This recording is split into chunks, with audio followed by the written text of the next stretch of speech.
Hello everyone, welcome to Lasha cooking channel. ಇವತ್ತು ನಾನು ನಿಮಗೆ ತುಂಬಾ ಸಿಂಪಲ್ಲಾಗಿ ಇನ್ಸ್ಟೆಂಟಾಗಿ 10 ನಿಮಿಷದಲ್ಲಿ ಹೇಗೆ ಸಿಗಡಿ ಗ್ರೇವಿಯನ್ನು ಅಥವಾ ಫ್ರಾನ್ಸ್ ಗ್ರೇವಿಯನ್ನು ಮಾಡ್ಕೊಳ್ಳೋದು ಹೇಗೆ ಅಂತ ತೋರಿಸ್ತಾ ಇದ್ದೀನಿ ನೋಡಿ. ನಾನಿಲ್ಲಿ ಮೊದಲಿಗೆ ಹಾಫ್ ಬೌಲಷ್ಟು ಸಿಗಡಿಯನ್ನು ತಗೊಂಡಿದ್ದೀನಿ. ಹಾಗೆ 2 ಆಲೂಗಡ್ಡೆಯನ್ನು ಕೂಡ ಕಟ್ ಮಾಡಿ ಇಟ್ಕೊಂಡಿದ್ದೀನಿ. ಹಾಗೆ 1 ಬೌಲಷ್ಟು ತೆಂಗಿನಕಾಯಿ ತುರಿಯನ್ನು ಕೂಡ ತಗೊಂಡಿದ್ದೀನಿ.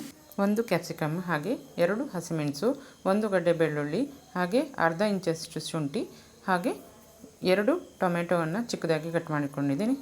ಹಾಗೆ 2 ಈರುಳ್ಳಿಯನ್ನು ಕೂಡ ಕಟ್ ಮಾಡಿ ಇಟ್ಕೊಂಡಿದ್ದೀನಿ. ಬನ್ನಿ ನೋಡೋಣ ಈಗ ಹೇಗೆ ಮಾಡೋದಂತ. ಫಸ್ಟು ನಾನಿಲ್ಲಿ 10 ಒಣಮೆಣಸನ್ನು ತಗೊಂಡಿದ್ದೀನಿ. ನೆಕ್ಸ್ಟ್ ಇಲ್ಲಿ 1 ಸ್ಪೂನಷ್ಟು ಧನಿಯಾ, 1 ಸ್ಪೂನಷ್ಟು ಜೀರಿಗೆ, ಹಾಗೂ ಅರ್ಧ ಟೀ ಸ್ಪೂನ್ ಬಡೆಸೊಪ್ಪು, ಹಾಗೆ 1/4 ಟೀ ಸ್ಪೂನಷ್ಟು ಮೆಂತ್ಯ. ಈಗ ನೋಡಿ, ನಾನಿಲ್ಲಿ ಒಂದು ಮಿಕ್ಸಿ ಜಾರನ್ನು ತಗೊಂಡಿದ್ದೀನಿ. ಅದಕ್ಕೆ ರುಬ್ಕೊಳ್ಳುವ ಎಲ್ಲ ಮಸಾಲೆಯನ್ನು ಸೇರಿಸ್ತಾ ಇದ್ದೀನಿ. ಫಸ್ಟು ಮೆಣಸನ್ನು ಸೇರಿಸ್ತಾ ಇದ್ದೀನಿ. ನೆಕ್ಸ್ಟ್ ಅದ್ರ ಜೊತೆಗೆ ನಾನು ಧನಿಯಾವನ್ನು ಕೂಡ ಸೇರಿಸ್ತಾ ಇದ್ದೀನಿ. ಅದಾದ ನಂತರ ಇಲ್ಲಿ ಜೀರಿಗೆಯನ್ನು ಕೂಡ ಸೇರಿಸ್ಕೊಳ್ತಾ ಇದ್ದೀನಿ. ನೆಕ್ಸ್ಟ್ ಅದಾದ ನಂತರ ನಾನು ಬಡೆಸೊಪ್ಪನ್ನು ಕೂಡ ಸೇರಿಸ್ಕೊಳ್ತಾ ಇದ್ದೀನಿ. ನೆಕ್ಸ್ಟ್ ಇಲ್ಲಿ ನೋಡಿ, 1 ಗಡ್ಡೆ ಬೆಳ್ಳುಳ್ಳಿಯನ್ನು ಕೂಡ ಸೇರಿಸ್ಕೊಳ್ತಾ ಇದ್ದೀನಿ. ಅದಾದ ನಂತರ ಶುಂಠಿಯನ್ನು ಕೂಡ ಸೇರಿಸ್ಕೊಳ್ತಾ ಇದ್ದೀನಿ. ಅದಾದ ನಂತರ ತೆಂಗಿನಕಾಯಿ ತುರಿಯನ್ನು ಕೂಡ ಮಿಕ್ಸಿ ಪಾತ್ರೆಗೆ ಸೇರಿಸ್ಕೊಳ್ತಾ ಇದ್ದೀನಿ.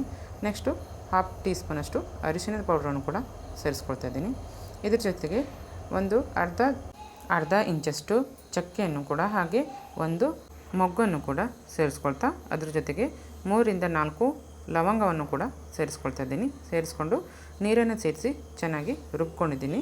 ನೆಕ್ಸ್ಟ್ ನೋಡಿಲಿ, ನಾನಿಲ್ಲಿ ಒಂದು ಕುಕ್ಕರ್ ಪಾತ್ರೆಯನ್ನು ತೊಗೊಂಡಿದ್ದೀನಿ. ಅದರಲ್ಲಿ ಈರುಳ್ಳಿಯನ್ನು ಕೂಡ ಫ್ರೈ ಮಾಡ್ಕೊಳ್ತಾ ಇದ್ದೀನಿ. ಇದು ಚೆನ್ನಾಗಿ ಫ್ರೈ ಆದ ನಂತರ ಅದಕ್ಕೆ ಆಲೂಗಡ್ಡೆಯನ್ನು ಕೂಡ ಸೇರಿಸ್ಕೊಳ್ತಾ ಇದ್ದೀನಿ.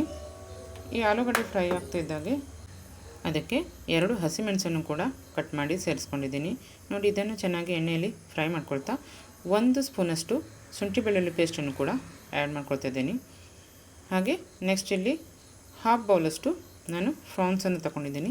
ಇದನ್ನು ಕೂಡ ಅದಕ್ಕೆ ಸೇರಿಸ್ಕೊಳ್ತಾ ಚೆನ್ನಾಗಿ ಮಿಕ್ಸ್ ಮಾಡ್ಕೊಳ್ತಾ ಇದ್ದೀನಿ. ನೋಡಿ, ಇದು ಮಿಕ್ಸ್ ಆದ ನಂತರ ಕಲರ್ ಚೇಂಜ್ ಆಗುತ್ತೆ.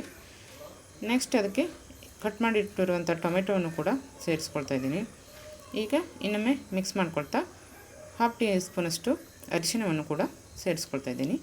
ನೋಡಿ, ನೆಕ್ಸ್ಟ್ ಇದಕ್ಕೆ ರುಚಿಗೆ ತಕ್ಕಷ್ಟು ಉಪ್ಪನ್ನು ಸೇರಿಸಿ, ಹಾಗೆ ಲಾಸ್ಟಲ್ಲಿ 1 ಕ್ಯಾಪ್ಸಿಕಮ್ ಕೂಡ ಸೇರಿಸ್ಕೊಳ್ತಾ ಇದ್ದೀನಿ. ನೋಡಿ, ಈಗ ಎಲ್ಲವನ್ನು ಚೆನ್ನಾಗಿ ಮಿಕ್ಸ್ ಮಾಡ್ಕೊಳ್ತಾ ಇಲ್ಲಿ ನಾನು ಎವರೆಸ್ಟ್ ಚಿಕನ್ ಮಸಾಲವನ್ನು ಕೂಡ 1 ಸ್ಪೂನಷ್ಟು ಸೇರಿಸ್ಕೊಳ್ತಾ ಇದ್ದೀನಿ. ಇದು ತುಂಬಾ ಸ್ಮೆಲ್ ಕೊಡುತ್ತೆ ನಮ್ಮ ರೆಸಿಪಿಗೆ. ಹಾಗೆ ನೋಡಿ, ಇಲ್ಲಿ ಮಿಕ್ಸ್ ಮಾಡ್ಕೊಳ್ತಾ ಇದ್ದೀನಿ. ಅದ್ರ ಜೊತೆಗೆ ರುಬ್ಬಿಟ್ಕೊಂಡಿರುವಂತಹ ಮಸಾಲೆಯನ್ನು ಕೂಡ ಸೇರಿಸ್ಕೊಳ್ತಾ ಇದ್ದೀನಿ. ನೋಡಿ, ಈ ಮಸಾಲೆ ಎಲ್ಲ ಚೆನ್ನಾಗಿ ಫ್ರೈ ಆಗಬೇಕು. ಎಣ್ಣೆಯಲ್ಲಿ ಚೆನ್ನಾಗಿ ಫ್ರೈ ಆದ ನಂತರ ನಾನು ಅದಕ್ಕೆ ಲಿಡ್ಡನ್ನು ಕ್ಲೋಸ್ ಮಾಡಿ ಒಂದು 5 ನಿಮಿಷ ಸಣ್ಣ ಉರಿಯಲ್ಲಿ ಬೇಯಿಸ್ಕೊಂಡಿದ್ದೀನಿ. ನೋಡಿ, ಈಗ ನೆಕ್ಸ್ಟ್ ಅದಕ್ಕೆ ಎಷ್ಟು ನೀರು ಬೇಕು ನೋಡಿ ಹಾಕಬೇಕು. ತುಂಬ ತೆಳುವಾಗೇನು ಮಾಡ್ಕೊಳ್ಳೋ ಅವಶ್ಯಕತೆ ಇಲ್ಲ. ಗ್ರೇವಿ ಅದಕ್ಕೆ ಇದು ನೀರನ್ನು ಸೇರಿಸ್ಕೊಳ್ಬೇಕು. 1 ಬೌಲಷ್ಟು ಸೇರಿಸ್ಕೊಂಡ್ರೆ ಸಾಕು. ನೋಡಿ, ಈಗ ಚೆನ್ನಾಗಿ ಮಿಕ್ಸ್ ಮಾಡ್ತಾಯಿದ್ದೀನಿ. ನೋಡಿ, ಕನ್ಸಿಸ್ಟೆನ್ಸಿ ಕಾಣಿಸ್ತಾ ಇದ್ದೀನಿ ನಿಮಗೆ.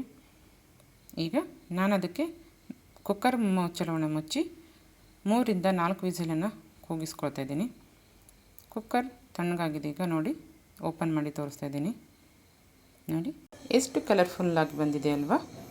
ತುಂಬಾ ಸಖತ್ತಾಗಿ ಟೇಸ್ಟಿಯಾಗಿರುವಂಥ ಒಂದು ಸಿಂಪಲ್ ಆದ ಒಂದು ರೆಸಿಪಿಯನ್ನು ನೋಡಿದ್ದಕ್ಕೆ ನಿಮಗೆ ಧನ್ಯವಾದಗಳು. ನೀವು ಕೂಡ ಮನೇಲೊಮ್ಮೆ ಟ್ರೈ ಮಾಡಿ ನೋಡಿ. ಇದನ್ನು ನಾನೀಗ ಸರ್ವ್ ಮಾಡಿ ತೋರಿಸ್ತಾ ಇದ್ದೀನಿ. ನೋಡಿ, ಬಾಯ್ಲ್ಡ್ ರೈಸ್ ಜೊತೆ ಸೂಪರ್ ಆದ ಕಾಂಬಿನೇಷನ್ ಇದು. ಈ ವಿಡಿಯೋ ನಿಮಗೆ ಇಷ್ಟವಾದರೆ ಲಾಶಾ ಕುಕಿಂಗ್ ಚಾನಲನ್ನು ಸಬ್ಸ್ಕ್ರೈಬ್ ಮಾಡಿ, ಹಾಗೆ ಶೇರ್ ಮಾಡಿ.